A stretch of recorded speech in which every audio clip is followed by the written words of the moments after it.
Faire un reportage cette semaine sur les 20 ans de CISM, la radio de l'Université de Montréal, des étudiants de l'Université de Montréal. 20 ans donc sur la bande FM.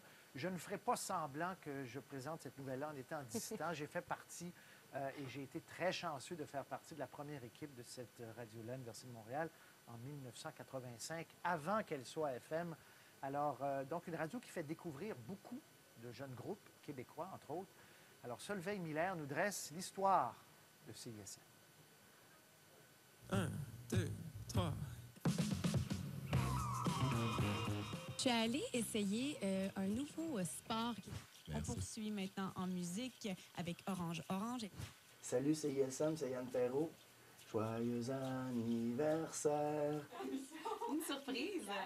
La radio du campus de l'Université de Montréal sur bande FM a 20 ans. C'est la première radio de campus francophone au monde de par sa puissance d'écoute, avec nos 10 000 watts de puissance au Mont-Royal qui nous font émettre à 70 km autour de Montréal. Vous écoutez la rétrospective des années 1993-94 Une radio alternative devenue pour les jeunes au fil des ans une porte d'entrée dans les médias. Sans CISM, je ne serais pas ici là, aujourd'hui.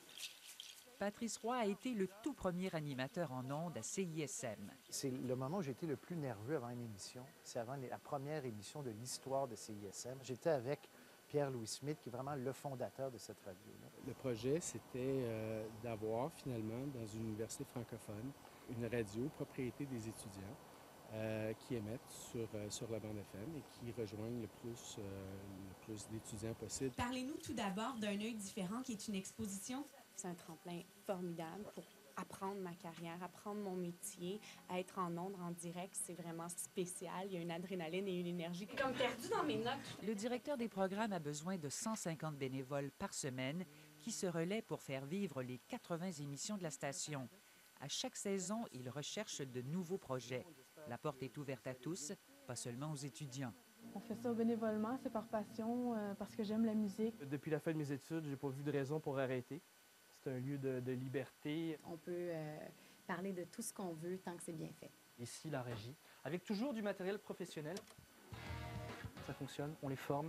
Et c'est très beau de les voir au bout d'une ou 2 semaines d'émission, être capable de façon totalement autonome de manipuler du matériel professionnel. Même jour, même heure, même poste. Moi, à ce moment-là, j'aurais eu 40 ans. Et ça donne des résultats. Véronique Loutier est une ancienne de CISM, tout comme Sébastien Benoît. Pour plusieurs artistes, le mandat alternatif de la station leur a permis de voir le jour. Les Cowboys fringants, Carquois, Les Trois Accords, Malajube, Cœur de pirate et Yann Perrault. Moi, je me souviens, en tout cas, la première fois, on était en auto, puis on a entendu notre chanson à la radio. Puis c'est là, tout d'un coup, c'est comme si là, les portes du monde s'ouvraient à nous autres. CISM aurait une moyenne de 70 000 auditeurs par semaine, et c'est sans compter l'Internet. Elle a déployé notre diffusion et le rayonnement de nos programmes à travers la planète.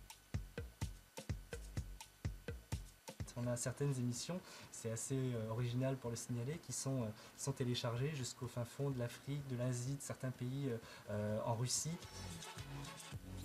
Découvrir des nouveaux groupes qu'on n'aurait pas nécessairement découvert dans une station de radio traditionnelle. C'est ça que j'aime de CISM. J'écoute quand même assez souvent dans la voiture. La discothèque de 30 000 titres s'enrichit à toutes les semaines.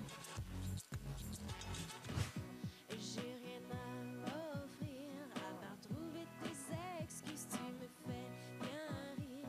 Grenadine est la nouvelle découverte de CISM, sa toute première performance live en studio. Oui, j'aimerais ça, pleurer sur ton pas. J'ai mis ma musique en ligne cet automne et puis je pense que moins de 12 heures après, ça jouait déjà à CISM, là, donc c'est assez incroyable. C'est vraiment une belle opportunité pour des artistes qui ont peu d'autres vitrines. Enfin, on apprécie beaucoup CISM pour ça. Solveig Miller, Radio-Canada, Montréal. Pleurer sur